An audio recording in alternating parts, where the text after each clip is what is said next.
Welcome dear students in a class of chemistry. आज का हमारा टॉपिक होगा कॉलोइड्स पे। अब आज हम कॉलोइड्स के बारे में स्टडी करने वाले हैं। लास्ट सेशन में ऑलरेडी हमने एंजाइम्स को देख लिया, एंजाइम्स के मैकेनिज्म को देख लिया एंड एंजाइम्स की एग्जांपल्स को भी कंप्लीट कर दिया। एंड आई एम श्योर अभी तक का सरफेस केमिस्ट्री आपका अपने अच्छे से कॉपी में लिखा होगा एंड उसको अच्छे से एनसीईआरटी से पढ़ लिया होगा। ओके, नहीं किया तो वो सबसे पहले करो।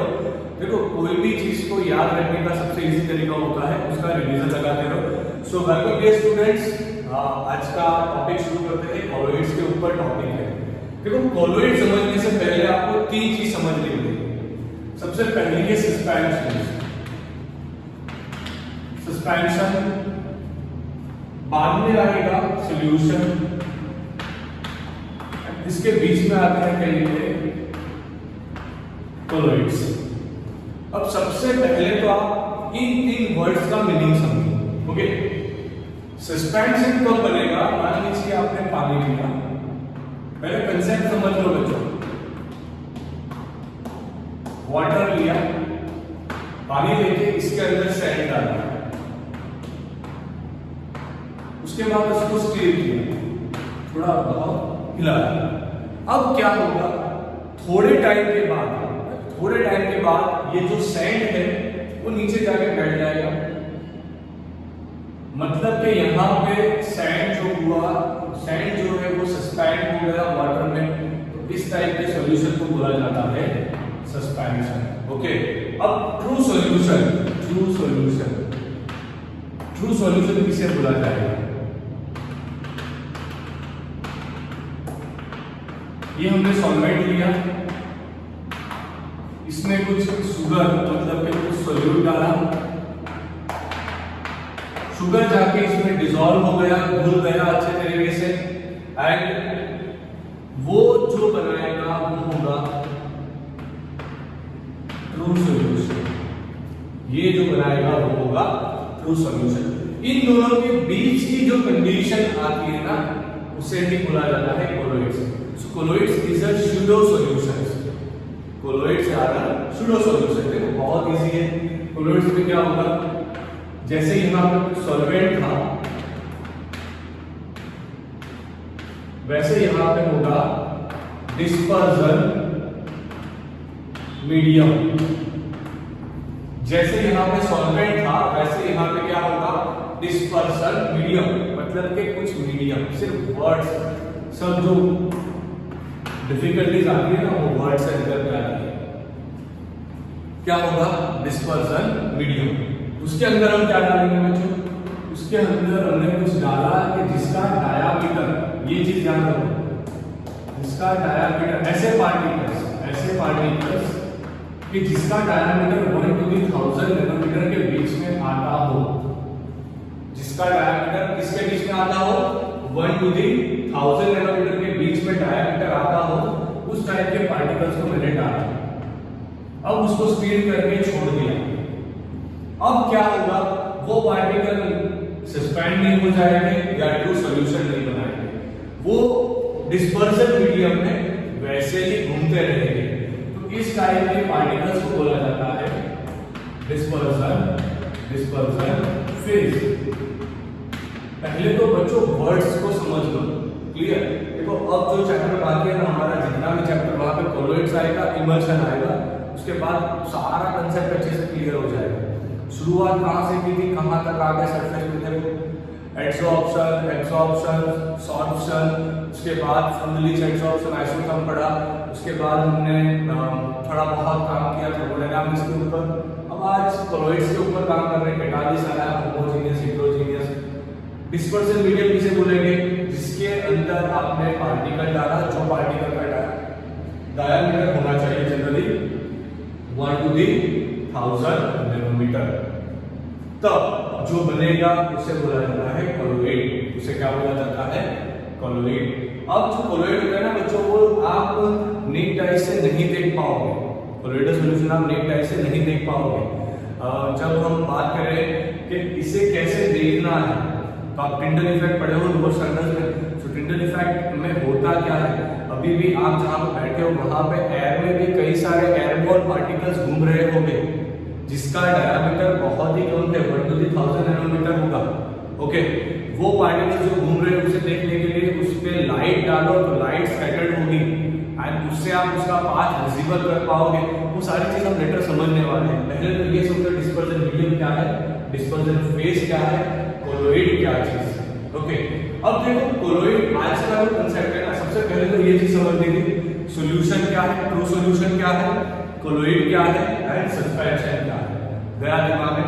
अब कई बार क्या होता है, मान लीजिए कुछ प्रोटीन वाला मॉलिक्यूल लिया जिसका डायमीटर होगा 1 to the 1000 नैनोमीटर, उसको मैंने कुछ जेल में जाके डिसॉल्व कर दिया, मतलब डिस्पर्जन मीडियम में डाल दिया, तो जो बनेगा, स्टार्च को लिया, स्टार्च को डाल के मैंने डिस्पर्जन मीडियम में डाला, तो जो बनेगा वो क्या होगा, कोलोइड। हम जो घर पे हमारी मम्मी जो रोटी बनाती है ना, तो उसके वक्त जो आटा गूंदा जाता है, तो आटा भी एग्जैक्टली होता क्या है, आप पानी में आटा डालोगे तो वो जाके एक कोलोइडल सॉल्यूशन बनाएगा। ओके, वो ट्रू सॉल्यूशन नहीं बनाता, सस्पेंशन नहीं बनाता, ये चीज ध्यान रखना।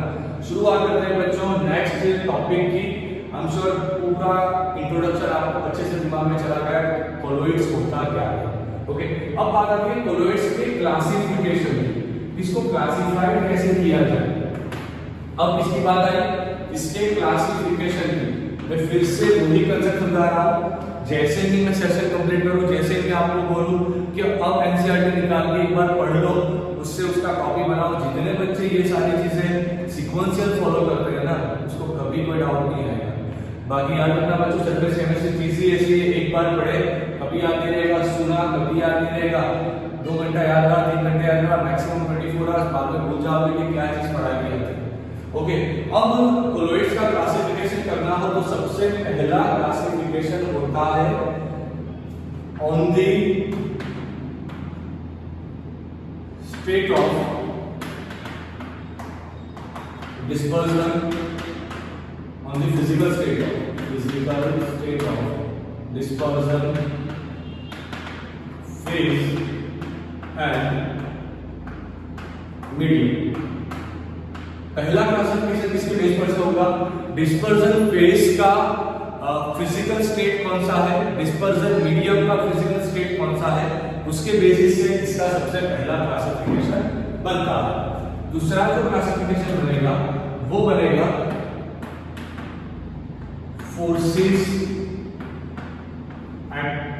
एक्ट बिटवीन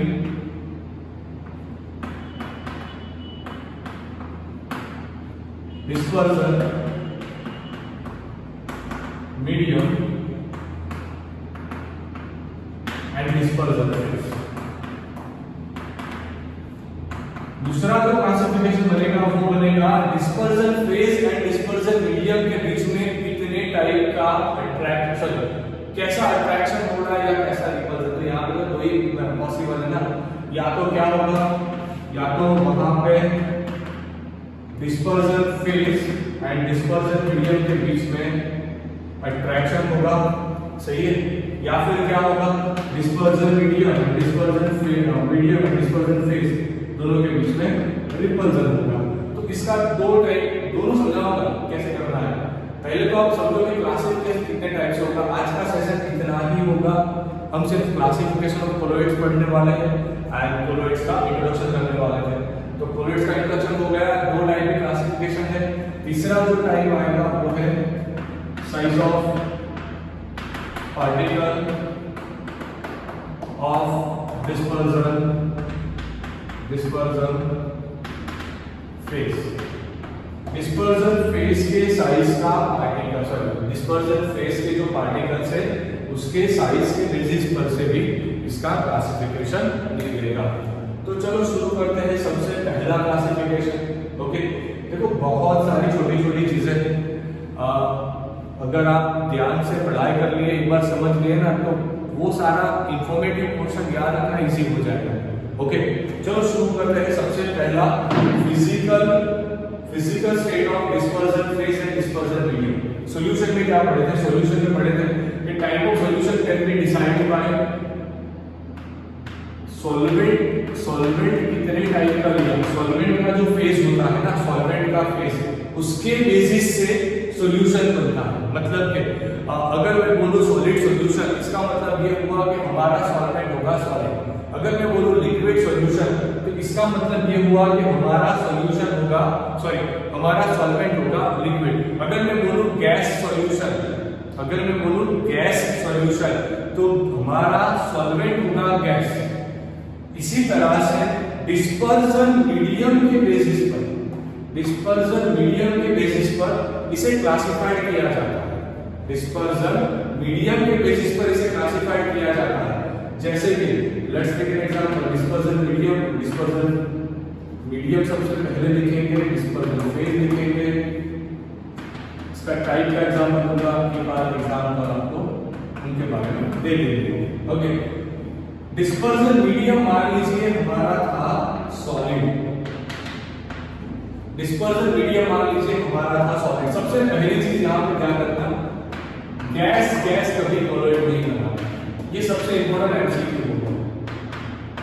गैस कभी कोलोइड्स नहीं बना, मतलब कि डिस्पर्जन मीडियम भी गैस हो, डिस्पर्जन फेज भी गैस हो, तो वो होमोजेनियस हो जाएगा। हमें तो हेटेरोजेनियस मैक्सिमम नहीं चाहिए। ओके, दोनों अगर गैस हुए तो वो कोलोइड नहीं बना पाएंगे, ये चीज ध्यान रखना। कई बार एमसीक्यू में डायरेक्टली पूछा जाता है। ओके, छोटी चीजें बच्चों तो यहाँ पे फोकस करते रहना। ओके, डिस्पर्जन मीडियम मैंने लिया सॉलिड, डिस्पर्जन फेज लिया सॉलिड, तो इस टाइप के सॉल्यूशन को बोला जाता है सॉलिड सॉल्ट। सॉलिड सॉल्ट तो सिर्फ नाम है यार। सॉलिड हमारा डिस्पर्जन मीडियम। ओके, तो मान लीजिए जेमस्टोन, कभी देखो जेमस्टोन रूबी का जो कलर होता है ना, वो कलर आता है बेसिकली उसके अंदर छुपे हुए डी ब्लॉक के एलिमेंट से।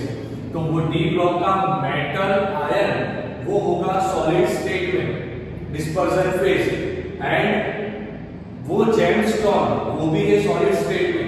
तो इस टाइप का gemstone is an example of solid salt and gemstone is also example of colloid. तो ये कोलोइड का टाइप है बच्चों, ध्यान रखो। ओके, चलो नेक्स्ट देखते हैं। नेक्स्ट हम देखेंगे, मान लीजिए हमने यहाँ पे लिया गैस, यहाँ पे लिया सॉलिड, डिस्पर्जन मीडियम लिया सॉलिड, डिस्पर्जन फेज लिया gas.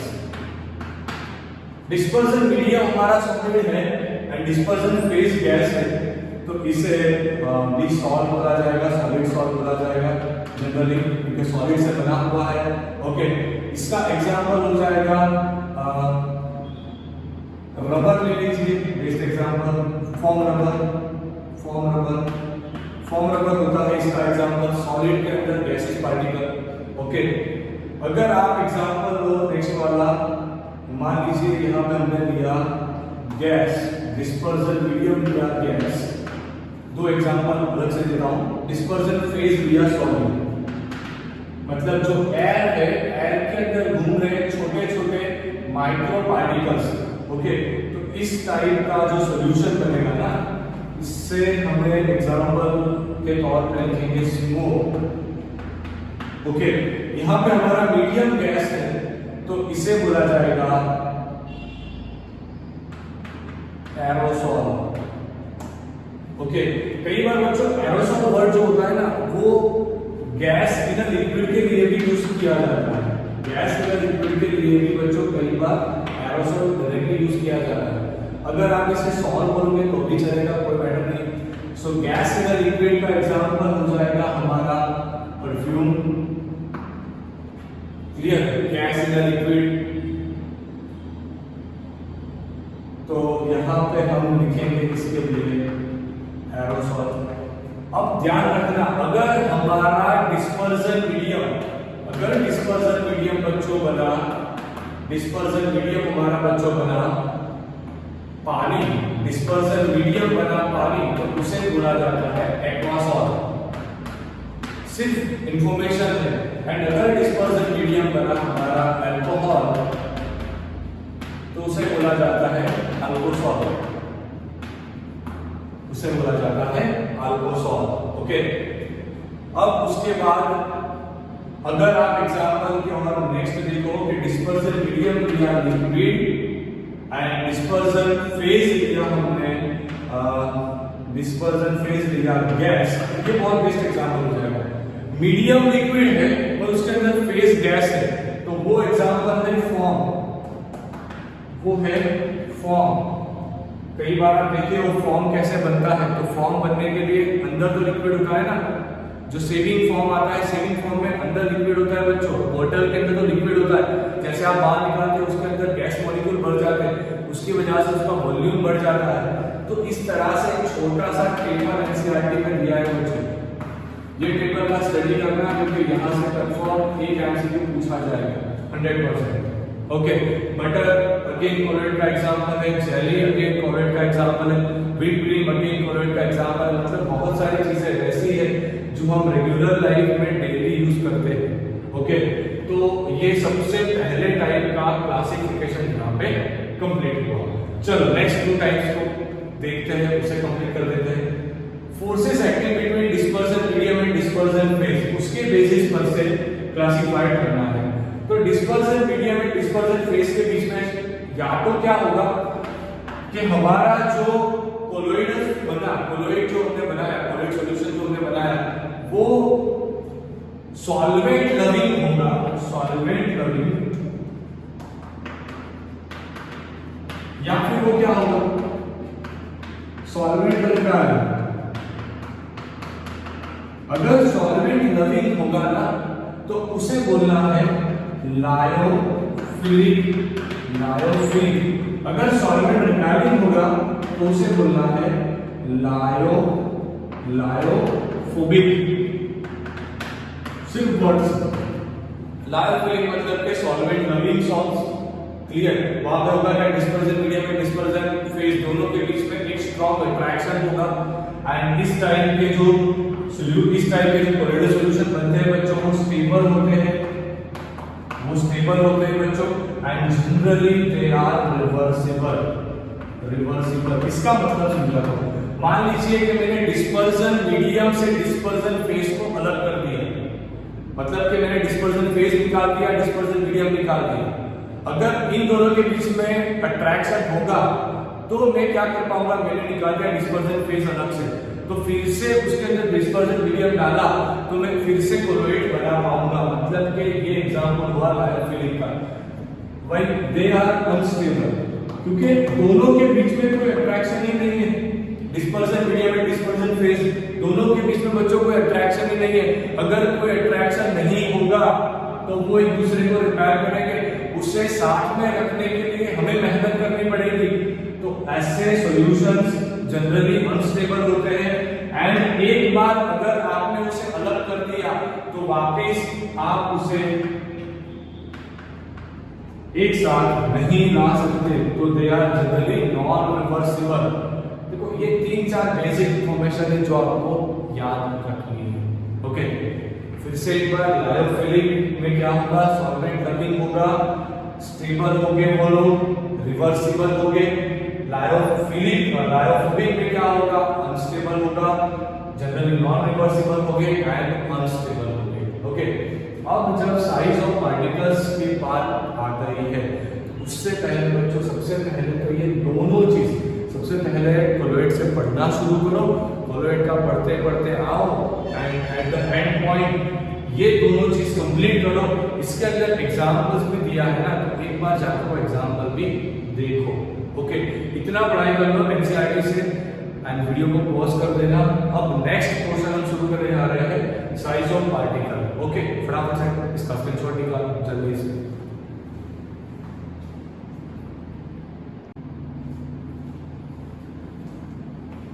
Alright, so let's complete the last portion. Okay, size of particle के बेसिस पर से तो यहां से बच्चों 3 टाइप बनेगी। एक आएगा मल्टीमॉलिक्यूलर,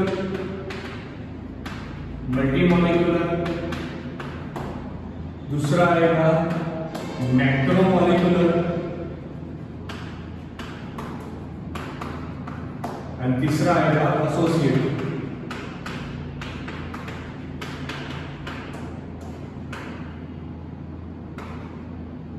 एसोसिएटेड ओके, तो ये तीन चीजें समझ लो। Multi molecular generally dispersion phase जो होता है, जो पार्टिकल्स होते हैं उनका डायमीटर आना चाहिए 1 to the 1000 नैनोमीटर के अंदर। अब अगर इससे छोटा कोई पार्टिकल होगा, इससे छोटा मान लीजिए ये सल्फर का कोई पार्टिकल, एक सिंगल एटम है सल्फर का, अब इसका डायमीटर तो इसके अंदर भी नहीं आ रहा, मतलब 1 नैनोमीटर से भी कम है, तो मान लीजिए बहुत सारे छोटे छोटे सल्फर के मॉलिक्यूल्स क्या हो जाएंगे, कलेक्ट एक दूसरे के साथ, वो लोग कलेक्ट हो जाएंगे। कलेक्ट होने के बाद, एसोसिएट होने के बाद वो एक सिंगल एसिड का मॉलिक्यूल क्रिएट करेंगे जो बहुत ज्यादा सल्फर के मॉलिक्यूल से बना होगा, जिसका डायमीटर 1 to the 1000 नैनोमीटर में आएगा। एंड इस टाइप के डिस्पर्जन फेज को अगर डिस्पर्जन मीडियम में डाला जाए तो उसे बोला जाता है मल्टी मॉलिक्यूलर कोलोइडल सॉल्यूशन।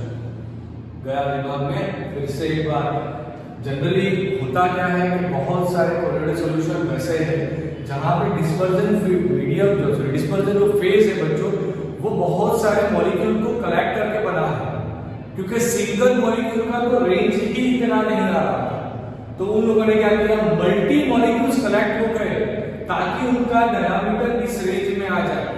अब इस रेंज में आ गया डायमीटर, तो बढ़िया तरीके से वो लोग कोलोइडल सॉल्यूशन बना पाएंगे। इस टाइप के कोलोइडल सॉल्यूशन को बोला जाता है मल्टी मॉलिक्यूलर कोलोइडल सॉल्यूशन। अच्छे से समझ में आया पूरा? बहुत अच्छा। अब मैक्रो मॉलिक्यूलर, इसमें तो कोई दिक्कत नहीं है बच्चों, इसका तो साइज ही बिल्कुल इसके अंदर आता है, मतलब डिस्पर्जन फेज जो हमने लिया होगा ना, उसका साइज 1 to the 1000 नैनोमीटर में आएगा डायरेक्टली, आपको कुछ करने की जरूरत नहीं पड़ेगी। सो वो मैक्रो मॉलिक्यूलर हो गया।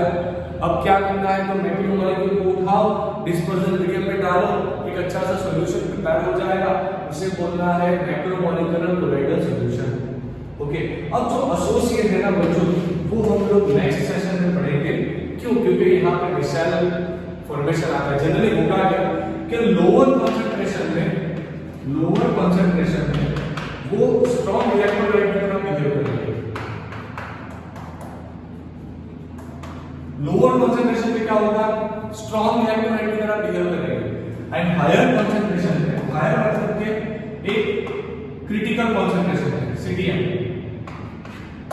वो लोग कोलोइड की तरह बिहेव करेंगे। ये हमारा नेक्स्ट लेक्चर का टॉपिक होगा। ओके, जहां पे हम मिसाइल का फॉर्मेशन, कोलोइड का प्यूरिफिकेशन, कोलोइड का प्रिपरेशन, वो सारी चीज कवर करेंगे। ओके, सो आज के लिए बच्चों बस इतना ही। आपको करना है सिर्फ एक ही काम, एनसीईआरटी लेके बैठो, पूरा कंसेप्ट जो समझ लिया, जो टर्मिनोलॉजी समझ लिया, वो सारी टर्मिनोलॉजी को एक बार बुक से अच्छे से पढ़ाई कर लो एंड नोट्स रेगुलर बनाओ। सरफेस केमिस्ट्री के लेक्चर्स को रेगुलर बेसिस पे थोड़ा स्पीड ज्यादा करके भी देखो, तभी सारा कंसेप्ट अच्छे से समझ में आएगा। बस आज के लिए इतना ही बच्चों, take a screenshot. Thank you.